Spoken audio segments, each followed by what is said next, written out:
Well, good evening and happy Shabbat to one and all. We're here with Kirk this evening. And Kirk, you sent me a statement at the end of last show. It was from the 119th Mizmor about the importance of the Torah, some of those words. And I began to think about it this evening and then retreated to where we had left off on our last program.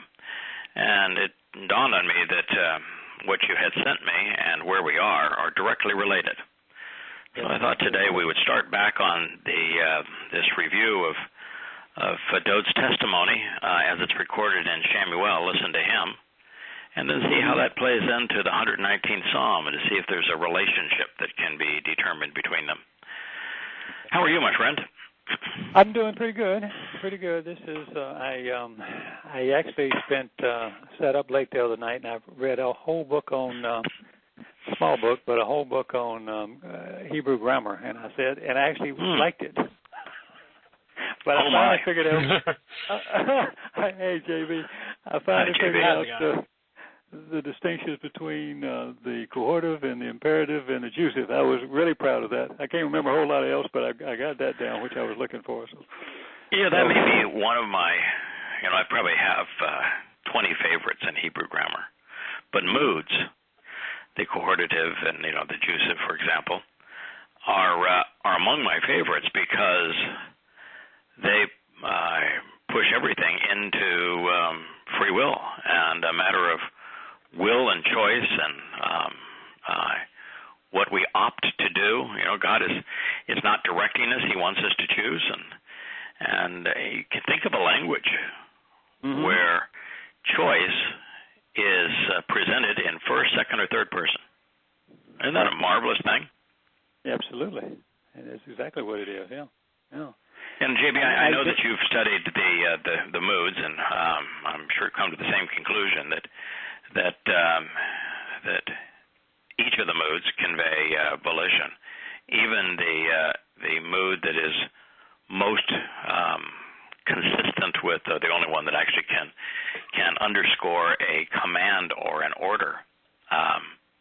Its primary use is to express a choice in the second person, where the jussive is in the third person and cohortative is the first person.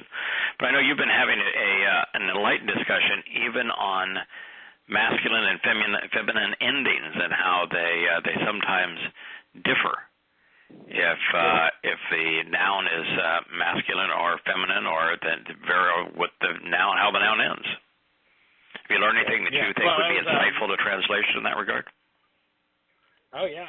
Well, that was Mike, a friend of mine, good friend of mine, emailed. It was about the pluralization, where certain words. When they're pluralized, for a masculine word, the pluralization is the ym or yod mem to pluralize it, but the feminine is, and let me bring it up real quick because I actually just was looking. He just responded back to me in an email, but it's got the ot ending. But there are certain masculine words, like he pointed out, father, that when it's pluralized is given the oth ending, not the m ending. And we got into he had a whole theory on why that would be. That was really interesting. It's about the words that he found that do that tend to be words that are singular for a definitive, like there is only one father. So while we have fathers on earth, it's not the same. So that would be a reason Yahweh chose to use a feminine ending as opposed to the masculine ending for father in that regard. I thought it was really it's interesting that you have those some like El and El from the shortened of Eloah, but it's in the plural, and El is clearly masculine, but in the plural, it's Elohim. So there are exceptions to the rule, and to find out why there are exceptions, I'm sure would be an interesting study. I think we could plumb the depths of Hebrew grammar forever and just continue to learn. I know it was a huge part of why I needed to rewrite Yada Yah some 7 times is that, the first time I tried to render the words as accurately as completely as possible, and then as we moved through it, and then it became, let's convey the stems that establish a relationship between the subject and object as completely and accurately as possible. And then it was, well, let's convey the meaning of the conjunctions, ongoing or completed action. And then, well, we want to make sure we convey the importance of the moods because they convey volition. And so as we made our way through the text, each time we tried to plumb more from it. And I've always wondered why, some words like mikra in the plural is mikre, not mikraim. So why is that the case? I was out of my depth. I kind of wish there was time to question everything, don't you? Yeah. That's why I went to the book. Well, we'll have all the time in the world. We'll be able to ask the person who created the language why he did it eventually. That's absolutely true. I have been. I'm kind of like you. I want to figure out as much of it as I can before that's possible. Yes, I did complete the third to last chapter of the second volume of Observations for Our Time about 3 weeks ago, and now I'm about halfway through the second to last chapter, which is a in-depth retranslation and rewrite of the chapter I'd written for Yada Yahweh in the seventh volume of the 17th chapter, where the timeline for the ultimate beginning of the time of Jacob's trouble is laid out, and oh my, you just. As you go through things, I wrote that chapter probably within the last 3 years, certainly 2 to 3 years. And there were a lot of really interesting insights as I was reading my commentary on it and the translations. But what I found is that all the way through it, I'm writing twice as much as I did the first time through. And there are times like this morning where the fingers couldn't fly fast enough because there's just so. If you really search the meaning of every word, there are so many clues that tell you exactly what you need to know. And the passage I was having so much fun with this morning was the one that talks about a gleaning, and how 2 or 3 from the uppermost branch, and then 4 or 5 from the branch that is cut away will be harvested. And you think of all the implications of the words that convey that, and you really have a thorough picture of how many are going to be taken home, why those why they're represented by olives, why they have been allowed to remain up to this point, the chronology of events in which this harvest happens. We aren't given a specific year. I've tried to back away from the idea that it's the harvest associated with Towrah is going to happen in 2026. I could, but what's presented is sandwiched between some very telling events, and it's sandwiched between the utter destruction of Damascus, where it's a twisted heap of ruins, and that's close, but it hasn't happened. The cities around it are a twisted heap of ruins, but not Damascus yet. The fall of Syria, that's close too, but it hasn't quite happened. And then, as a result of trying to appease the Islamic jihadists, the dissecting of Israel at her waist, where most of the people live, and while that is certainly what the world wants, and while we've already seen half of it with Gaza gone, the West Bank has not yet been completely surrendered, just partially surrendered. And it's after that, and before the wholesale Islamic war against Israel, the first phase of the Magog War, that this reaping occurs. And it caused me to really also wonder, first, why did I use the term tribulation? Yahweh doesn't speak of a tribulation. And instead, why didn't I just stick to what is in Yirmiyah? Yirmiyah identifies this the same way Yahweh was talking about Israel being thinned at the waist. He doesn't use Israel. He uses Jacob.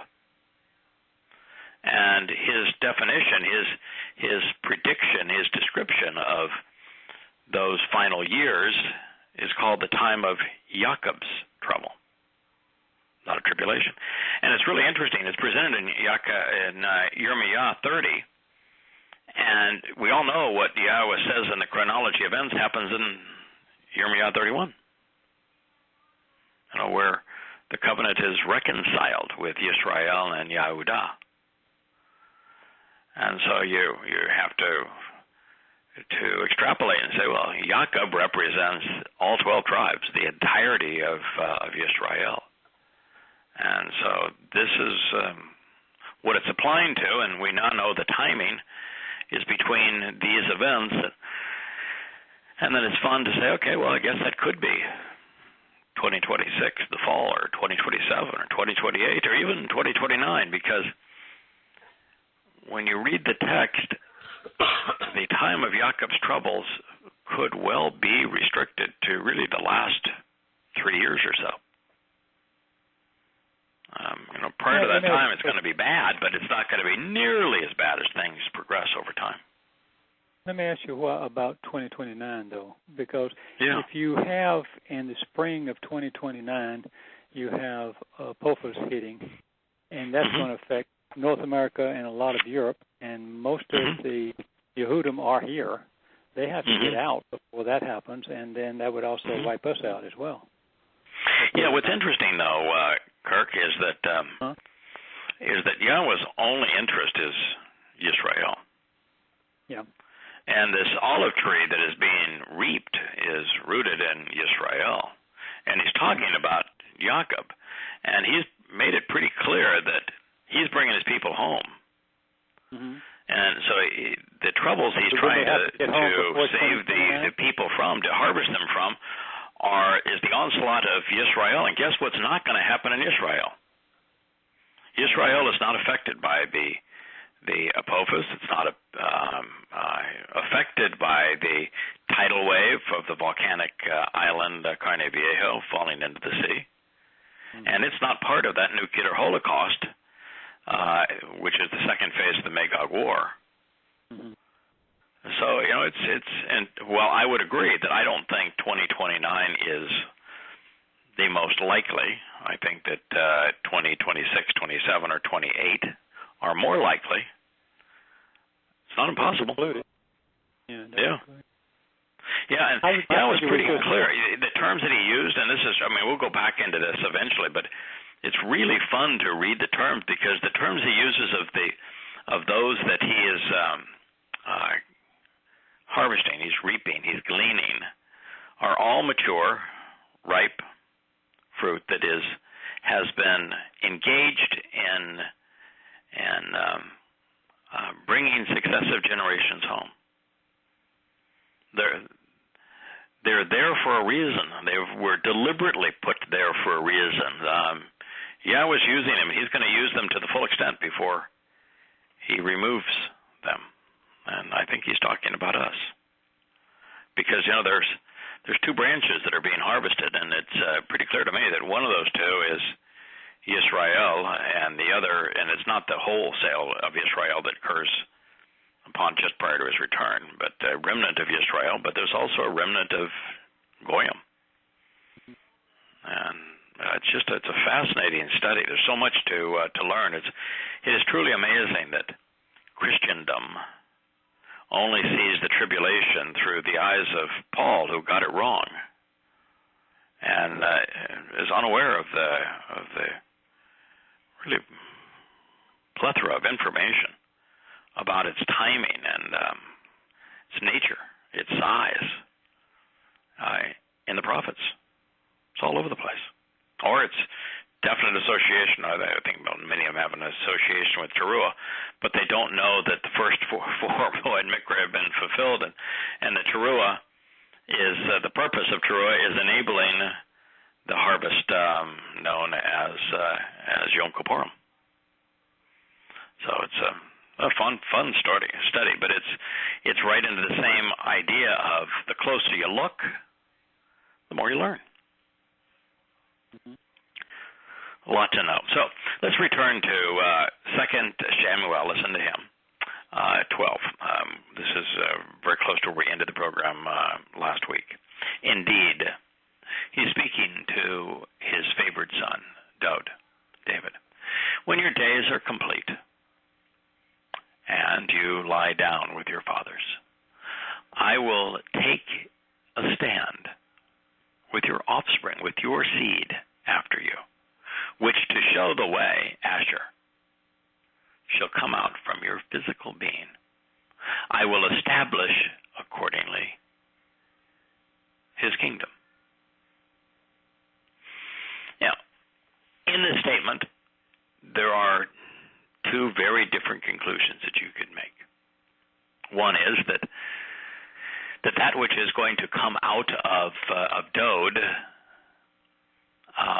would be the Messiah. Now, that would be a real stretch in that, we're talking about 1,000 years. That's a long way to push out of your physical being. And you have a bit of a challenge here, because guess whose kingdom was not established? Yosh's. And guess whose kingdom is not talked about being established? Yosh's. And guess what kingdom Yahweh has said many times he's going to establish again? Dod. So I began to think about this, and let's think about it from this perspective. Indeed, when your days are complete, man, you've done, what you've chosen to do, what I've asked you to do, what I've inspired you to do, and written these lyrics. When your days are fulfilled and are thoroughly proclaimed, that's kind of the interesting thing about Mala here. It's not just complete. It means thoroughly proclaimed. And boy, did he do that. And you lie down with your fathers. I will take a stand with your seed. Could we look at the seed of Dod being much, much, much, much more powerful, much more enduring, much more prolific than sperm? Yeah. What do you think maybe the seed of Dod might be, the Zerah of Dod might be, that is infinitely more productive than sperm? For all those that come to know him through his word? Words. That would be it. The words. The words are the seed that from which everything grows. So I will take a stand. Now, this is not Dod taking a stand. This is I have to chuckle, because remember, one of the three things I asked Yahweh for is that, if you want me to go out and expose Islam, then I'm not going to market it. We're not going to rely on anything I've done. We're going to do this together, and only together. And it's your responsibility to do whatever you want with it. I'll devote the time with your help to convey the message, so long as you're responsible for promoting it. What is Yahweh saying here? With your seed, I think your words, I will take a stand. I is Yahweh. Yeah. When we've discovered that Yahweh was going to raise a neck from a choder, who's doing the raising? The sign that's being raised isn't by the dummy that wrote it. It's by Yahweh himself. It's one of the things that I have come to the conclusion of. It goes right back to the conversation that Abraham had with Yahweh, and people think, he negotiated with Yahweh. Oh, well, if you ask Yahweh for something that he has already expressed that he intends to do, you have a really high likelihood of him agreeing with you. Yeah, almost certain. So if you ask Yahweh to help convey and be responsible for conveying the message that you have derived from his words, you're going to get a yes. That's what I think this represents. Yes. Which to show the way shall come out of your physical being.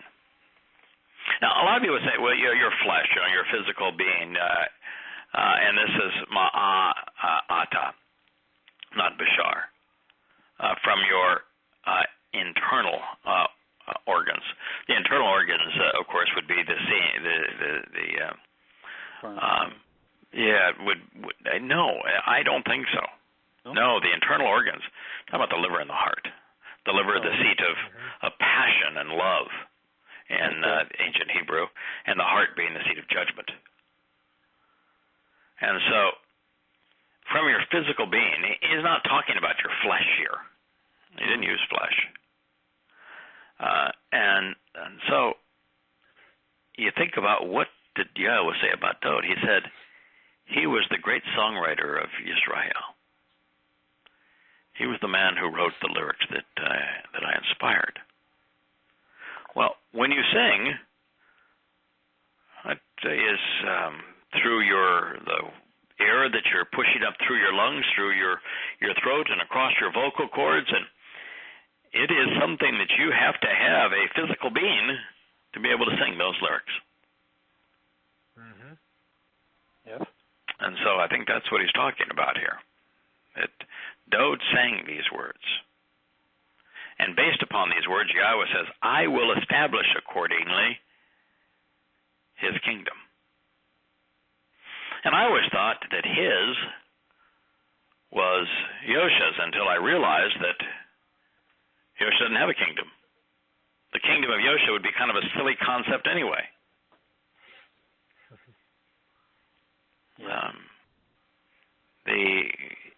Yahweh is interesting. Establish the kingdom of Dowd. You got to start. Oh, of course, he's going to establish the kingdom of Dowd. He's made that abundantly clear. So what he's saying is that based upon these lyrics that were sung, the seed, which are the words of those lyrics that were sung by Dowd, he's going to establish his kingdom. His being either Yahweh's or Dowd's, but not Yosha's. And that's so consistent with who Yahweh is. When Yahweh wanted to demonstrate the nature of his teaching, of his covenant, of his willingness and desire to protect those who walked away from religion and politics and listened to him and acted upon his testimony, did he build the Dagon Ark himself? No. Noah built it based on Yah's instructions. When Yahweh wanted to establish his covenant relationship and to explain its nature, did he have a conversation with himself? Did he put it on a CD-ROM? All right. Or put it out for the world to listen to on some kind of a loudspeaker recording? No. He did it with a guy that wasn't the sharpest tool in the shed, Abraham, but a guy who had made the decision to walk away from his country, from religion and politics, and was willing to listen to Yahweh and act upon what he said. He chose to work with some. When Yahweh wanted to free his children from the crucible of human oppression, of religious and political and economic and military oppression in Mitzrayim, Egypt, did he go and do it himself? Sure, could have, couldn't he? Sure. No. He asked a broken down 80-year-old shepherd, reluctant stutterer, Moshe. Well, that's how he did it. Do you think that Yahweh could have brought down the 6'6" Goliath? Do you think he needed Dowd and the sling and the stone to bring down Goliath? No. I don't think so. Yahweh does everything through people. That's the entire point. He wants to form a relationship with us. He created us to engage with us. And so isn't it just perfect, Yahweh, to say that during the millennial celebration of the Shabbat and Sukkah, that I'm going to engage such that my favorite son is king? Makes sense to me. Yeah, he's choosing to work through his favorite person during his favorite time. You know what you're perfect doing Yahweh. Right. You're building. Yahweh trying to rule through the diminished manifestation of himself is just flat out silly, because he's not even coming back as the diminished manifestation of himself. And it's not how he operates. He does everything through men and women who choose to engage in a relationship with him. Do you think, fellas, that we would have a job, that we would be able to do what we're doing, that we would have this opportunity if God didn't like and prefer working through people, his creation? No. There'd be no reason. That's right. Well, these books, our program, our relationship, what we do is completely based on this idea that is being underscored here, is that during Yahweh's favorite time in the history of his creation, that he is going to establish the kingdom of Dod, to engage with men and women through his favorite individual. And we're certainly not his favorites, but it's the difference between being the favorite son and being part of God's family. The distinction is minor enough that at this point, good place to be. We're in a good place. Yeah, either way. And despite all of our flaws and shortcomings, in fact, that is the point. Because we have flaws and shortcomings and are willing to acknowledge them, Yahweh not only has chosen, but wants to, prefers to, work through us. And how else would a bunch of dunderheads who have, absolutely no credentials that anyone would care about, be at the forefront of the most important message in the history of humankind? Pretty cool. So I think he's talking about Dod here. Yeah. Absolutely. I've said this before, but the reason the predictions regarding Dod and Yosha can be intermingled is that Dod explained the Torah and revealed how to correctly observe it, while Yosha was the living manifestation of the Torah and demonstrated how Yahweh fulfilled it. Yes. Now, this next is interesting, because the one that built the family home was Solomon. By default. But Dod had already brought all the materials together. He had already bought the threshing floor where it was going to be, had devoted his life to be in a position to erect it. And I'm now of the conviction that Yahweh was not talking about the building. I think the building was far less important to him than the family home that is his covenant. And I don't think anybody other than potentially Abraham and Moshe contributed more to building and establishing and restoring the family home that is the covenant than did Dod. Great. So he shall build the family home for my name. You know what's interesting? Did Yosha build the family home for Yahweh's name? We don't actually have a single time that Yosha was actually recorded saying Yahweh's name. We know that he must have said it when he recited some passages from the Torah, one of which was what got him the conviction that he would be the death sentence by the high priest. But we don't have actual proof that Yosha ever said Yosha's name. Now, Yahweh's name. Now, I'm pretty convinced he did, but he certainly wasn't responsible for building the name.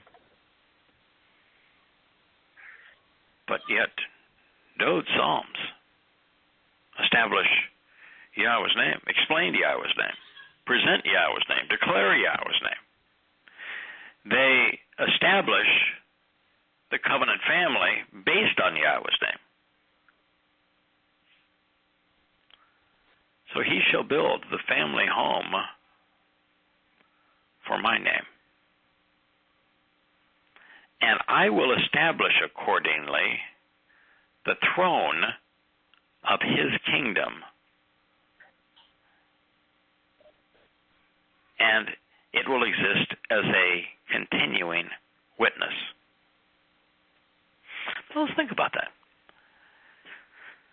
Dowd, in fact, did more, I think, to explain the covenant and establish it in Yahweh's name. Now, if you look at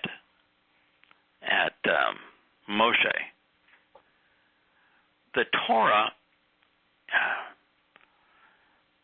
Torah's presentation of the covenant is a conversation that Yahweh had with Abraham.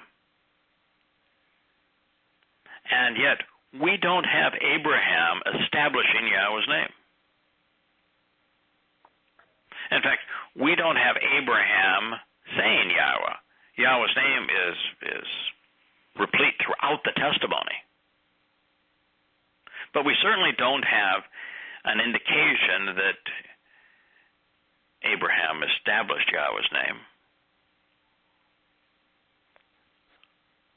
but instead established the covenant with Yahweh. And with Moshe, we have Moshe saying, who should I say is sending me? And, he said, no, tell him I am. Oh, yeah. That which will reveal the way to the most beneficial relationship, Asher, who I am. You tell them that Yahweh has sent you, that the only name that I wish to be known as. But Moshe's purpose in writing down the Torah was to convey Yahweh's guidance, not Yahweh's name. I think Dowd does the most complete job of anyone. Mm-hmm. There's a lot of the prophets to do this as well, but Dowd does a magnificent job of establishing Yahweh's name. And so then Yahweh is saying, because he has built and restored the family home, the Bayeth, for my name, I will establish accordingly the throne of his kingdom forever and ever as a continuing witness. So as Yahweh, Kun, will fashion and form in an upright manner accordingly the place of honor. No one has a higher place of honor. In fact, if you look at thrones, it would be really hard for us to find anyone who had a throne of honor with Yahweh higher than Dowd. Dowd had a throne of honor, a seat of honor. Mm-hmm. Can you name anyone else? No. I can't. Off the top of my head. No, absolutely not. No. So that Yahweh is saying, I'm going to establish his seat of honor. And that again is Yahweh. It's not Dowd seeking the seat of honor. It's not Dowd building himself a seat of honor. It's Yahweh says, I'm going to establish his seat of honor of his kingdom as a continuing witness. Well, I don't know if you could have a more eternal witness than Yahweh's relationship with Dowd and the words that he inspired through him. And, he's not suggesting here that the seat of honor that he's establishing for Dowd, because Dowd was so essential to restoring the family home in Yahweh's name, is going to be something that was temporary. In other words, Dowd's life back in approximately 968 BCE, close to when it came to a conclusion, or the rise of his kingdom again, beginning in year 6000 Yah, 2033 CE in our Roman pagan calendars. Forever much longer than that. So there's going to be an element throughout time of Yahweh continuing to work through and guide through his favorite son. I think Dode's going to have a seat of honor forever. Yeah, and that, by the way, that works really good for me, and I think it works good for you fellas because, the best position of all to be in is to be a beneficiary of the covenant's promises without any responsibility other than to enjoy our life in God's family. Mm-hmm. Dode's got the responsibility. We get the best part of the bargain. The enjoyment. I'm down for that. Yeah. Me too. Putting these impressions together, it'd be hard to argue against the realization that Dode's principal contribution to Bana Bayeth, building the family home for Yahweh's name, came by way of the lyrics now memorialized in his Mizmor Psalms and his Mashal Proverbs. His profound essays on how to properly observe the Torah and live in a relationship with God lead us home, revealing the nature of the family Yahweh envisioned.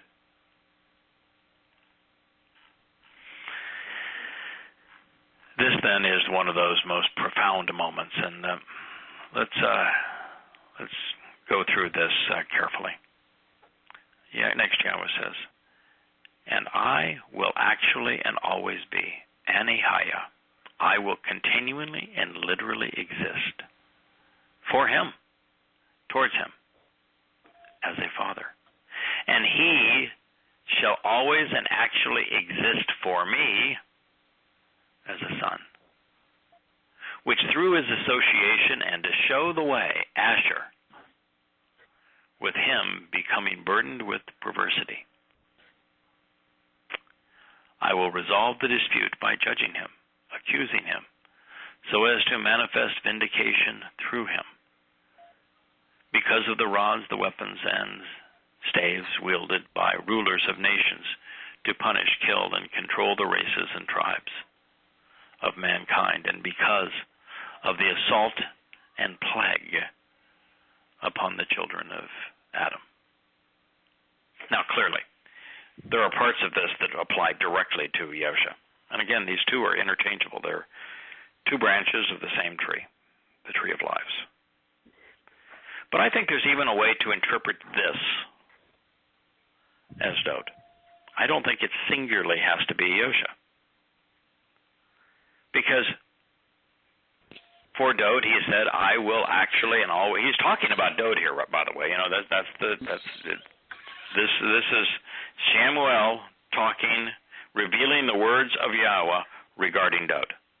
"And I will actually and always be for him as a father, and he shall always and actually be for me as a son." That's the relationship Yahweh had with Dode, which through this association and to show the way, with him becoming burdened with perversity.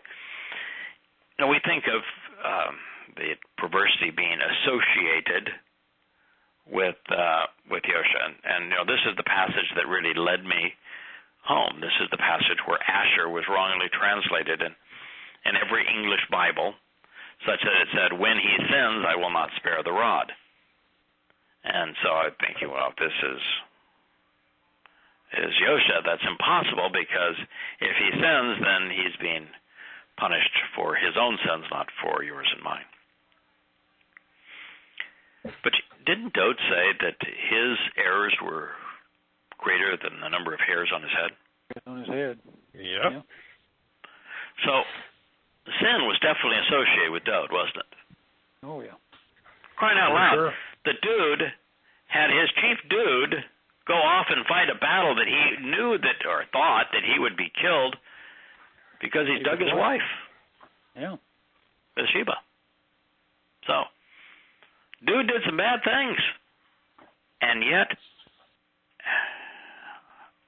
it would be fair to say that there are very few things more important to recognize.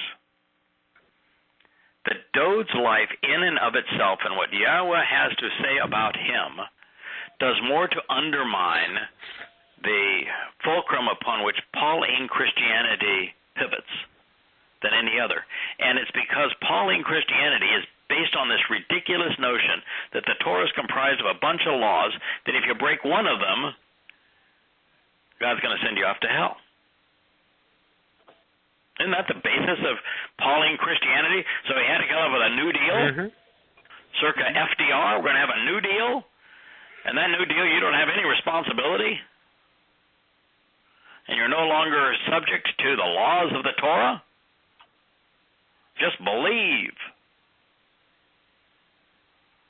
Well, I'm here to tell you, the fact that sin was associated with Dod, and yet Yahweh specifically said Dod was Sadak, right, righteous, vindicated, perfect.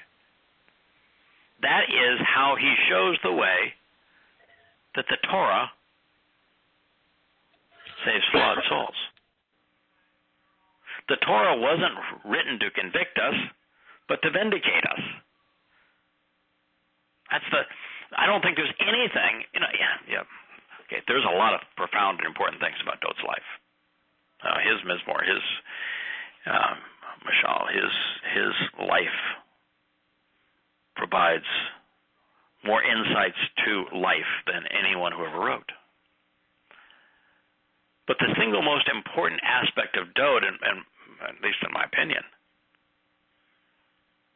is that because he was a flawed individual, and because Yahweh said he was vindicated, he was right, we know that the Torah wasn't written to convict us, but instead to vindicate us. And it is the perfect antidote to Pauline Christianity as such. So, yes, directly mankind's perversity was associated with Yosha so that he suffered Pesach and Matzah on our behalf. Absolutely true. But sin was associated with Dod as well. Now, can you say that when he was burdened with perversity, that Yahweh says, I will resolve the dispute by judging him accusing him so as to manifest vindication through him. I will choose to chastise and correct him, openly presenting the means to dismiss all of the allegations. Well, by choosing this word, we don't have to say that God's going to send him off to suffer Pesach and Matzah. I mean, I love the fact that Yahweh can speak of both branches using the same words, because the very fact that Dod was burdened with perversity,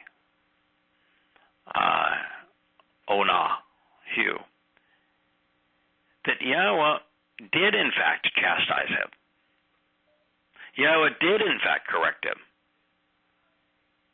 And Yahweh did openly present the means to dismiss all of the allegations, conveying the evidence and reason to make things right through the words and lyrics of Dod. I mean, isn't it Dod that said, Yahweh, I'm coming to heaven and you can't stop me because I'm taking the Torah with me? Mm-hmm. So Dod is, in fact, a fulfillment of this, just as is Yosha.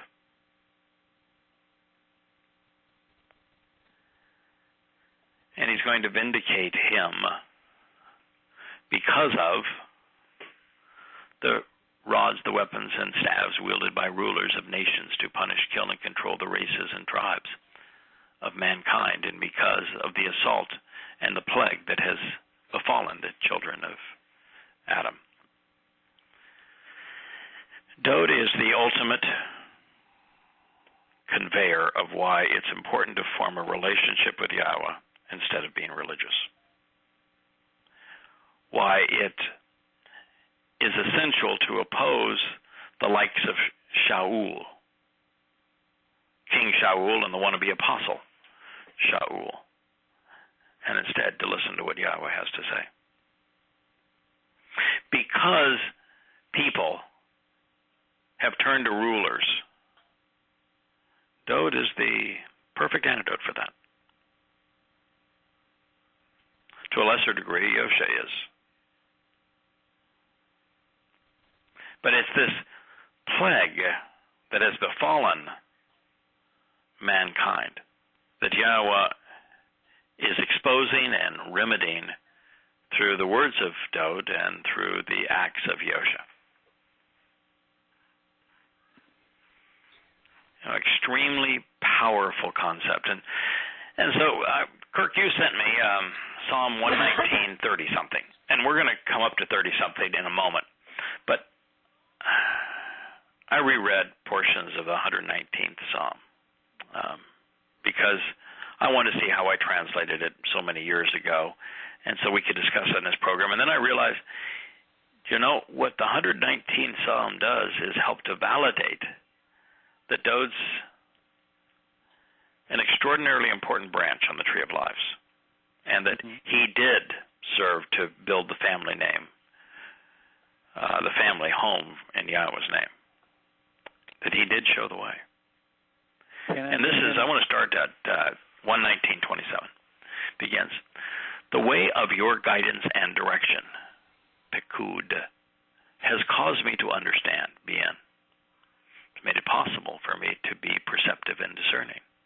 And I ponder and share your marvelous and miraculous acts, your defining deeds.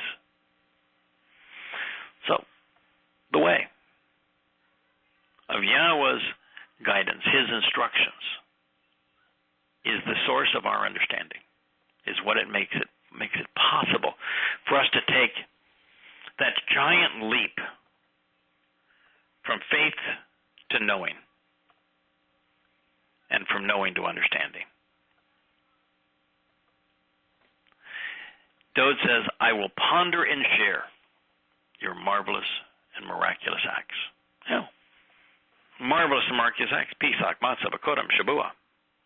Soon, Teruah, and ultimately, Yom Kippurim and Sukkah. Marvelous act. Dowd speaks a lot about creation.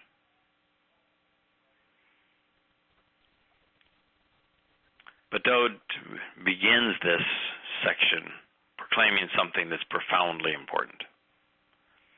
That the way to Yahweh is through understanding.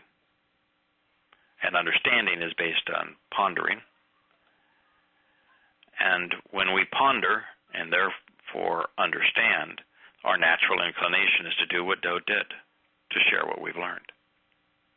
Then Dowd says, my soul is tired and anxious from being removed and separated. Fulfill your promise to restore me, to establish me, to enable me to stand upright, and then raise me up according to your word.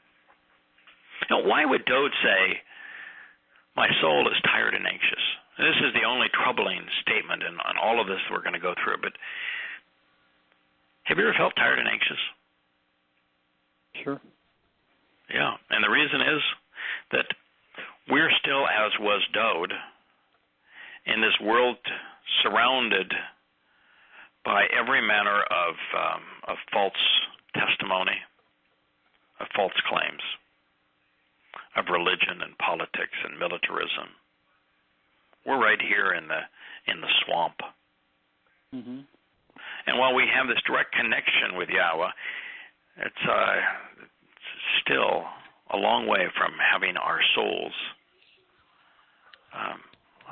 in his presence. And Dowd is saying, that's what I'm longing for. I want my soul to be in your presence. And Yahweh can't be present here in 3 dimensions.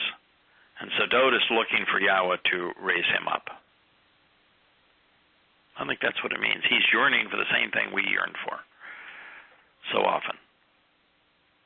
That's why he says, my soul is tired and anxious from being removed and separated.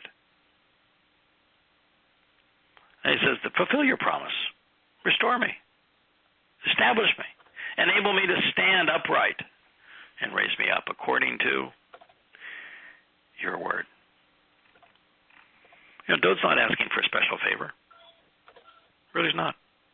He's not asking for a special dispensation. If anybody could ask God for a favor, say, God, I really like the numbers for the lottery coming up. If you give them to me, I'll give you 10% of what we win. If you cure me of this deadly cancer, then I'll devote 5 minutes of my life to you. No, Dode was in a position he most certainly could have asked for a special favor, a special dispensation. But he says, no. Just do what you've promised in your word, which is what he's willing to do and wants to do for all of us. Dode could have had special dispensation, but he did not ask for it. He said, just resolve my issues. Raise me up based upon your words. Dode says, I have decided upon and prefer the way of trusting and relying. Emunah, that which is dependable, unchanging, steadfast, and firm. Established, trustworthy, reliable, and true. Your means to achieve justice and resolve disputes, misfot, I overwhelmingly prefer, and I have placed firmly before me. Mizmor Song, Psalm 119:30. Well, that's the answer. If you want to know the way, it's choosing the path of trusting and relying, especially upon Yah's means to achieve justice and resolve disputes, the misfot. Pesach, Matzah, Pekodam, Shabuah, Teruah, Kippurim, and Sukkah. That's his means to resolve disputes. His means to resolve disputes is delineated in his Torah guidance. Mm-hmm. And he says, I overwhelmingly prefer and have placed firmly before me. This is Yahweh's misfot. We'd all be wise to do the same. I cling to your testimony, Yahweh, so you cannot delay me or be disappointed in me. Oh. Ring the bells for that one. Mm-hmm. Dode was the songwriter of Israel. He was Yahweh's favorite son. You think that if anybody could cling to his own testimony, could claim his own merit, it would be Dode, and yet Dode is clinging to Yahweh's testimony. Well, there's a hint for all of us, because I got news for you. There isn't anybody since Dode, including anyone alive today, that can carry Dode's slingshot, much less his sandals. And those people who think that their words, their testimony is important, Dode's not saying his is important, and his was important.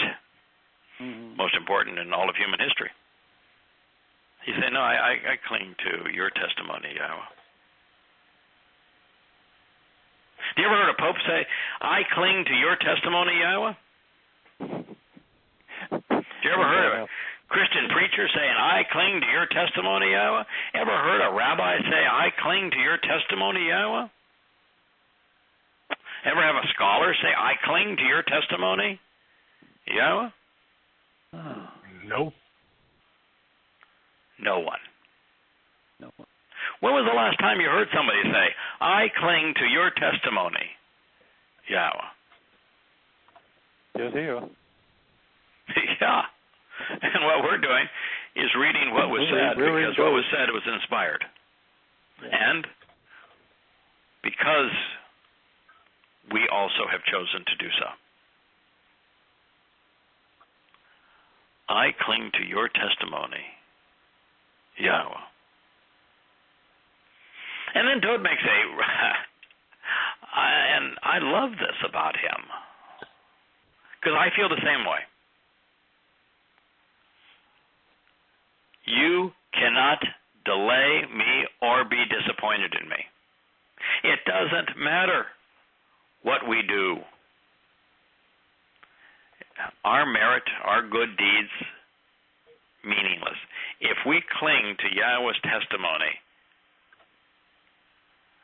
then God will, by mandate, God will, by His nature, God will, by His very character, and based on His promises, His being steadfast and unchanging, always reliable and truthful, He absolutely and unequivocally can neither delay our arrival in the seventh dimension, in Shamayim, in the spiritual realm, nor can He be disappointed in us.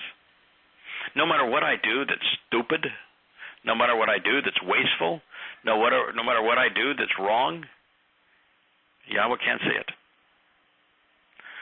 Dode did more wrong than probably all of us combined. Yahweh didn't see it. Was never disappointed in him. He can't be disappointed in any of us because He came up with the means of enveloping us in His light, so all He sees is the goodness in us, the correctness in us, the love in us, the truth in us. But this is the confidence, I think, that you have in a relationship with Yahweh. That no matter who we are or what we say or do, so long as we're totally trusting and relying on Him, we cling to His testimony, then we have a direct path to His home based upon His words. And when we arrive, He's not going to judge us. He can open up His arms and hug us and welcome us home. You're not going to see a stern expression to fear, but instead twinkling eyes and a warm smile. Dode is the living embodiment of what Yahweh intended. Then he says, the way of your terms and conditions I will run. I will move, quickly carrying your message as a courier. Indeed, it makes my heart joyful, and it opens my heart to this favorable opportunity. So Dode isn't just saying that I'm going to benefit from your terms and conditions. He's taken the next step. Let's share the good news. Let's share the truth. The way of your terms and conditions, I will move quickly, carrying your message as a courier. Roots. Doing so, indeed, it makes my heart joyful. It opens my heart to this favorable opportunity. The more we share what Yahweh has conveyed through the likes of Dode, the happier we are, because of the profound effect it has on others and even on us. I think this then is the statement that you conveyed. It's just wonderful to read it in context. Without missing a beat, the song continues. Yahweh, please teach me and enable me to learn the way of your prescriptions for living, the choke, your written, engraved, and inscribed thoughts and recommendations, which allocate a portion or share of that which is yours by cutting me into life in the covenant relationship, and then I will habitually observe it and be genuinely saved by her as a benefit until the end of time.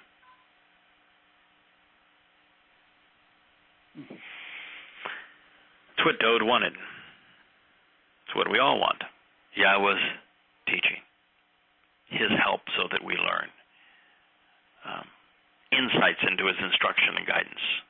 Now, I was writing today, and as I said, going over a passage that I had dealt with years ago, and rather than try to edit my commentary on it, I decided, let's just talk about the words, each word one at a time. And the insights were prolific. And again, there were more valued lessons to learn and to share than my fingers could even capture as they flew across the keyboard and trying to get them down. So Dode was observing it, the Torah, and he was therefore saved by it. That's why Natsur is such a wonderful word. It speaks of both observation and of salvation and how one leads to the other. Mm-hmm. And perhaps this is the statement, I guess, maybe that you sent me. Was it 1934? No, I sent you 33, but I think the 8 verses, because they are grouped together, are if you want to read them, I enjoy it. I've been studying them all week, so. Yes, and the reason I was quizzing is that is because 33, the Torah is implied, but not specifically stated. Right. And in 34, which is in the same group of 8 statements, the Torah is specifically stated, so that you can imply Torah when it says, "I will habitually observe it," that it is the Torah because of what's written in 34. Exactly. 34 reads, 34th statement of the 119th Psalm. Please enable me to be perceptive and discerning so that I understand. It's one thing, first thing he said is, please teach me and enable me to learn. Mm-hmm. Please enable me to be perceptive and discerning so that I understand. Isn't that the ultimate guide home? Of course. We use Yahweh's teaching, his guidance, so that we might know. Then we use our nasama, our consciousness, our conscience, our ability to reason, to be perceptive and discerning so that we might understand. Know through teaching and guidance, understand by making the proper connections, by thinking rationally. And then I will continually observe and be genuinely saved by Natsar, your New Testament. No, that's not what it says. Jesus. No, that's not what it says. But I thought Jesus says, well, that's not what it says. Paul's letters. Hell no. The rabbis. Nope. Allah. Hell no. What is it that Dode's going to observe so as to be genuinely saved? What is it that he used to learn and then understand? It's all in the Torah. Torah. T-W-R-H. Torah. Your Torah, he's speaking to Yahowah. That means it's not Moshe's Torah. It's not the Torah of the rabbis. It's not the Talmud. Your Torah. Your Torah instruction and teaching, your source of guidance and direction. It's derived from Tow. Your signed, written, and enduring Torah, way of treating me. Tour, giving me the means to explore and seek, to find and to choose. Yara, the source of instruction, teaching, guidance, and direction that flows from you, which tube provides answers to facilitate my restoration and return, even my response and reply to that which is tob, good, pleasing, beneficial, favorable, healing, and right, and that which causes me to be loved, to become acceptable, and to endure. And Towrah and Towrah, purifying and cleansing me, thereby providing me with the opportunity to change my attitude, thinking, and direction. And so that I will actually and consistently observe and genuinely care about her, the Torah. I will continually focus and actually revere her with all my heart, incorporating within her my inner sense to guide my perceptions, my attitude, my ambitions. How could you not love that guy? How could you not love that guy? Wow. Well, that's why he loved him. Of course. That's the answer. Teach me and help me be perceptive one of these so that I can continually observe and genuinely be saved by your Torah. Yeah. Okay. So where did mankind go wrong? How is it that they can lug around a book that contains this statement and discard everything that it conveys and believe a religion that's the antithesis of this? How in the hell do they do that? It just breaks your heart, doesn't it? Yeah. And that's the thing about the 119th Psalm is if you read it, it's so abundantly clear. It's so straightforward. It's so profound.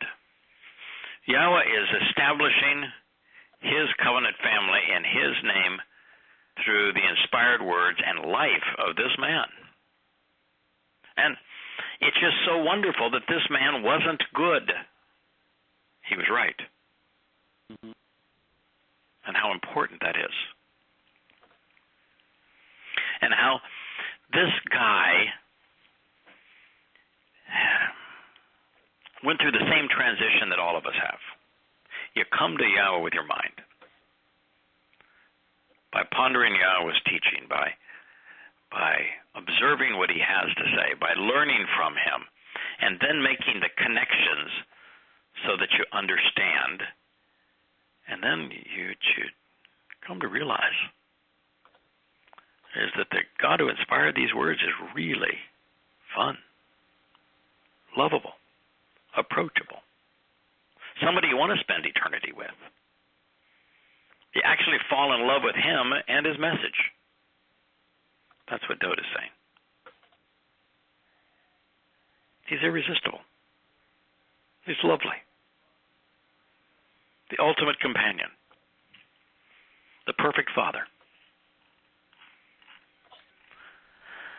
Cause me to set out along the path of the terms and conditions of your binding relationship agreement. Indeed, in them I genuinely and totally delight. Dode found the message of the Torah to be uplifting, to be enlightening, to be beneficial, not onerous. He celebrated its message, even and especially its mitzvah. And on every English Bible wants to render mitzvahs as a commandment. Mm-hmm. But it's the terms and conditions of the binding relationship agreement. And Dode has come to the conclusion that even the terms and conditions of the covenant are things to celebrate. There isn't a single one of the five that isn't in our best interest, that isn't uplifting and emancipating, enjoyable. And Dode has come to realize that. He's delighting in it, not burdened by it. Incline my heart to your testimony and not toward ill-gotten gain or dishonesty, which severs and separates. Oh boy, that's an important message for all of us. If you're making a living serving your God's not God. And you ain't serving the real one. If you're benefiting from, learning from, coming to understand the God that Dode knew, Yahweh, then you want to make certain that you are where Dode was and not trying to make a nickel on it, not trying to profit from it financially. Yahweh's message is not for us to use for financial gain. 100% of those who are paid whether they're priests or popes or rabbis, are working for the wrong team. I am certain that Dowd was right. And he not only didn't try to extract profit from these psalms that he was composing and singing, he told Yahweh, don't ever let me go there. Don't ever let me go there. It's rather important. Mm-hmm. You know, I did that program with that fellow that has the Ark to Midnight. I forgot what his name was, but yes. yeah. Mm-hmm. And I don't think he ever posted the 3-hour interview that we did. Really? Yeah, I don't think he ever posted it. And the reason I don't think he posted it, when he told Jerry McLaughlin, our mutual friend, that, you know, that message was really anti-Christian. Yeah. Everything you said tonight is anti-Christian. The sky is blue. That's correct, because all I'm doing is reading Yahweh's testimony. Yeah. And conveying what it means. And he's extracting, I think it's $60 a year from at least 500,000 people. That's a lot of do-re-mi, isn't it? And most of those people are either Christians or they're political minded. Yes. I'm sure they are. I don't think he wants to risk it. I think he'd rather get paid than convey the truth. Now, maybe I'm wrong. Hope I am. I think I can speak But for all three of us here when I'm saying all three of us have spent more money than we have remotely gained in this pursuit.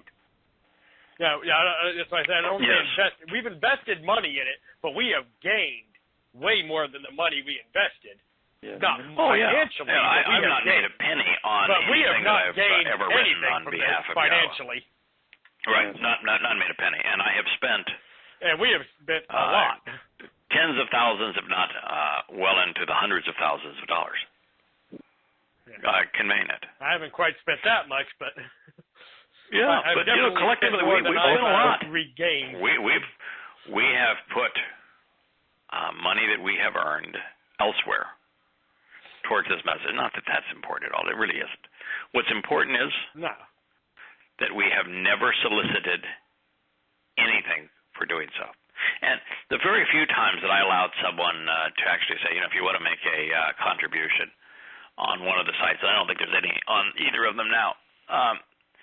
The contribution was only to use to promote the message. Never went to our pockets, and that's essential.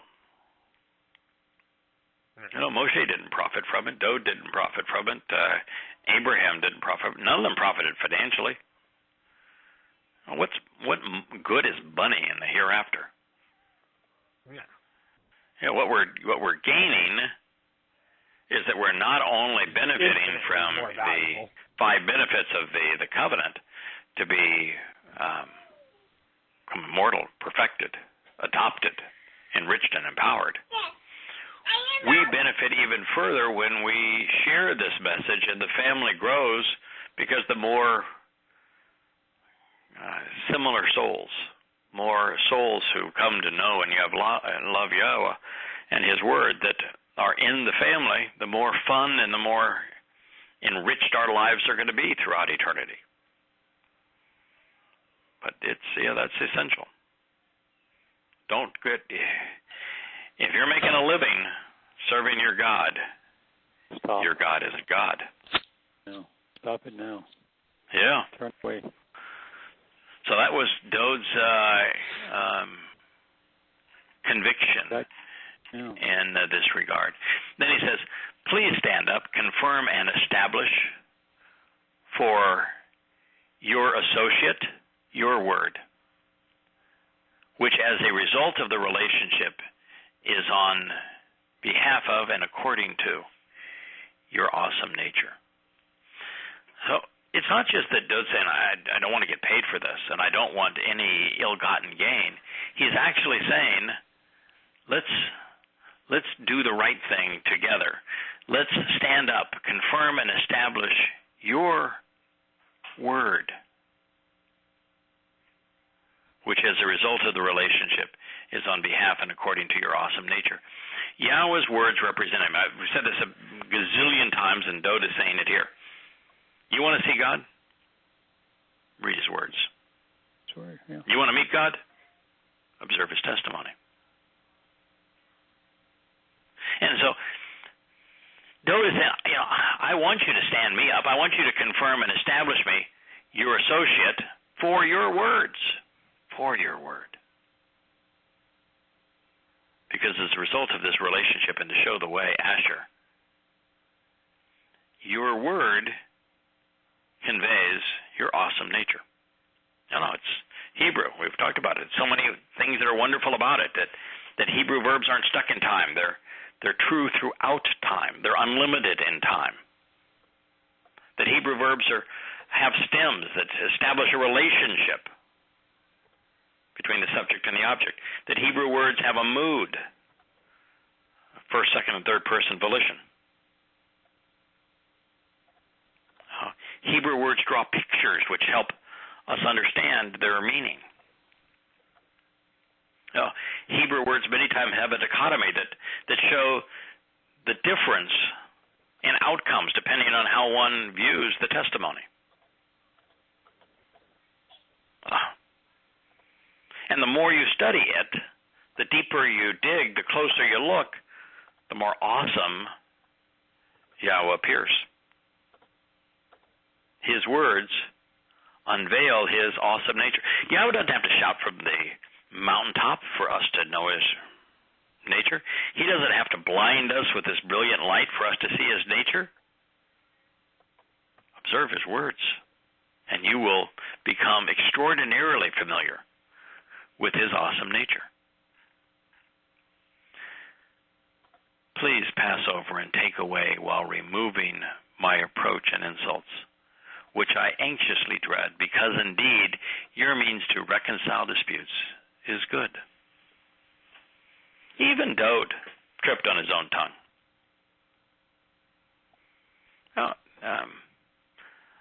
I am guilty of this. I led Bible studies. I taught out of Paul's poisonous letters. I was an evangelist. I was a patriotic and political individual. I tripped all over my own tongue.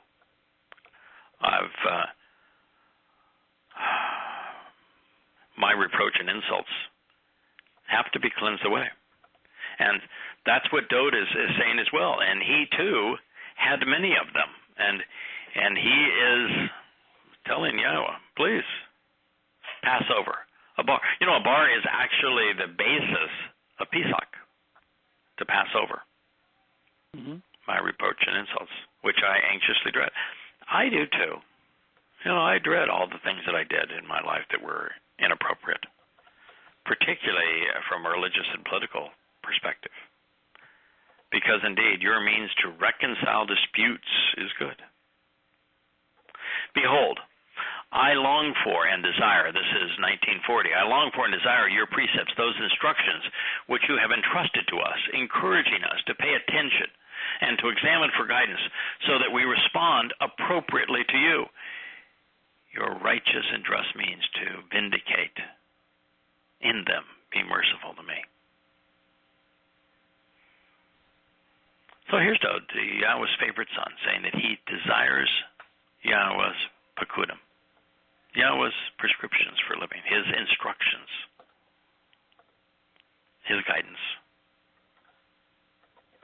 Because in Yahweh's righteous and just means to vindicate, his tzedakah, he knows that Yahweh will be merciful to him just as he is to us. So then, Yahweh, may you arrive and bring me your love and mercy, your salvation accordingly, and according to your word and the fulfillment of your promises. And this is really interesting because in here we have Dode anticipating Yahweh's arrival. Well, Yahweh didn't arrive during the time of Dode, did he? No. And Yahweh, while he would arrive via a diminished manifestation of himself as Yahusha, and that he did bring salvation with him, and that he was in accord with his word when he did so, Dode wasn't there at the time, was he? Yeah, I think that this is really talking about Yahweh returning in year 6,000 Yah, and of him reestablishing the kingdom of Dode, and them being together, big house and little house, next to one another on the ridgeline of Moriah. Yes. So then, Yahweh, may you arrive and bring me your love and mercy, your salvation, according to your word and the fulfillment of your promises. Certainly could be talking about 33 CE, year 4,000 Yah, but it could also be talking about year 6,000 Yah. So, that was a long retreat, if you will, back to the future through the past. But the purpose of all of that was to identify why Dode, in fact, could be the individual Yahweh was talking about when it comes to restoring the covenant family in Yahweh's name. And that he's the reason that Yahweh is establishing a seat of honor and reestablishing the kingdom of this man. I'd gladly follow him. I'd sit at his feet and listen to him sing. I'd study right along with him. It'd be like studying beside Einstein if Einstein studied what was really important, wouldn't it? Mm-hmm. Yeah. What a treasure. Yeah, what a treasure. Yep, so I will actually and always be for him as a father, and he shall always and actually exist for me as a son, which through this association and to show the way, Asher, with him becoming burdened with perversity, I will resolve the dispute by judging him, accusing him, so as to manifest vindication through him. Because of the rods, the weapons, they're wielded by the rulers and nations to punish, kill, and control the races and tribes of mankind, and because of the assault and the plague that has fallen upon the children of Adam. Therefore, my steadfast love and enduring mercy will not be removed from him, nor be diminished, as I turned away from and completely rejected any association with Shaul, whom I forsook and totally removed from your presence. Well, my friends, did Yahweh remove Shaul from Yosha's presence? No, he wasn't there yet. Nope. 50 CE, he makes a big splash. Nope. Right. 50 CE is when he wrote his first letter. Nope, he didn't. So who is he talking about? Talking about Dode. He is the beloved. Three things happened in this that you've read tonight. Number one, it absolutely destroys Christianity. Yes. It is indeed the antidote. It proves that he is the Messiah. He's the really anointed one. Yeah. By the way, Dode is the only question. There is no question whatsoever that Dode is Hamashiach of Yahowah. Yahweh says so. Don't get mad at me for saying it. Yahweh says so. Yes, He deliberately says that Dode is his anointed. He never says that about Yosha. Mm-hmm. Well, there was the third thing that hit me as I read it during the week and also as you were reading it now. Almost every verse has something about the mitzvah. If you go to a Christian, I've done it recently, and they want to know more about how to get saved. You know, that comes up no matter what. Well, I know. Always what's in it for me. You know, yeah, and I had, you know, so, but through here he tells you, he mentions the mitzvah, and then the bakudim, and the choke, and on and on and on and on. You couldn't miss this. If there's if you were doing this as a rabbi, and I don't know what the hell they're reading from. Obviously, it's not the Torah. Dode occasionally says what's in it for us. Yeah. But doesn't Dode really focus on the right thing? What's in it for Yahweh? Absolutely. And wouldn't we all be better off if we focused on what's in it for Yahweh? It's this whole notion of prayer. It's why God doesn't tell us to pray. Listen to him. He's really smart. He's got our best interest at stake. You know, the thing that just over and over and over strikes me is that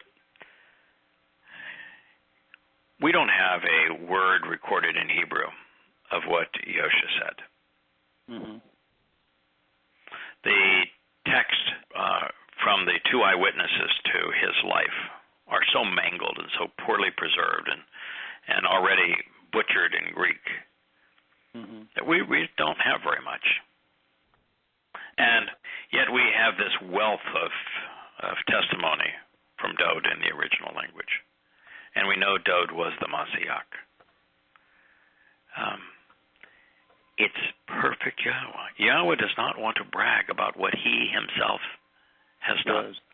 Yeah. And to the extent that Yosha is the diminished manifestation of Yahweh, for Yahweh's point of view, it says, you know, I made this promise that I'm going to do this, but let's not celebrate that. Let's not focus on that. Let's focus instead on the prime mission, which is to engage and work with and celebrate the relationship with those, who want to be part of the family. That's why Dode is so important. That's why Yahweh is so excited about his relationship with Dode. That's why he's reestablishing the kingdom of Dode, is that the prime objective was to engage and act with the creation such that we would become family and we could do things together as family. And with Dode, he is my son and I am his father. And it all happened because Dode prioritized Yahweh's Torah teaching. He made the connection so as to understand, and he not only responded and acted upon it, he celebrated it. And then shared it with all who would listen. And because of that, Yahweh conveyed probably the most important prophecy that we could ever ponder in a world where Christianity has become the dominant religion. Because of my steadfast love and enduring mercy, I will remove from him and turn away from and completely reject any association with Shaul, if the world would do the same. Yeah. Only the world would do the same. The single most disastrous plague that has ever struck humankind is Pauline Christianity. Shaul's poison pen. Because of Yahweh's love for Dode, he totally removed Shaul from his presence. Because of his love for us, he'll do the same. King Shaul does not plague us today. The message Yahweh conveyed through Shamuel does, which is that he said, if you choose, when the people choose a king over me, this is all the horrible stuff that's going to happen to them. Is why you shouldn't choose politics or patriotism or government. But that's indirect. Mm-hmm. The direct influence of Shaul is that he created the most popular religion in the history of the world. And that is the ultimate plague, and Yahweh, because of his great love and mercy, wants to remove that plague from us and from the world. Shaul. Isn't that stunning? It is. It is. And how important that message is for us to hear. Yeah. How important it is for people to realize that the entire discussion of the first Shaul exists for a singular reason. And that is as a means of prophetic testimony that would encourage the world to reject the wannabe apostle Shaul. Even that one message that Yahweh revealed through Shamuel about the fact that the people were not rejecting the prophet Shamuel, they were instead rejecting Yahweh, and here's the consequence in terms of all of the horrible things the government would bring. Even that was a denunciation of Shaul, because his most famous book is the Ode to the Romans, where he says in the midst of that book that people should subject themselves to government. The whole thing is a renouncement of the ultimate plague, the author of Christianity, Shaul. And we find it here right before our eyes in the very book that Christians carry around that they say is inspired. Well, gentlemen, we've come to the end of our program. I had a ball. We didn't make a lot of progress based upon where we were a week ago. But nonetheless, we had a good time. I'm glad to be back. Kirk, it's great to be back with you, JB, and I'm so glad that you sent that statement, 119:33. Because, boy, the moment I started reading in context and then read where we were a week ago, they fit together like hand and glove. That's the message that Yahweh is trying to convey through us. Yeah. We can learn so much from this man, because that was God's intent, to teach us through him. Well, I wish you all a wonderful evening and a wonderful Shabbat, and look forward to being with you this time a week from now. May God bless.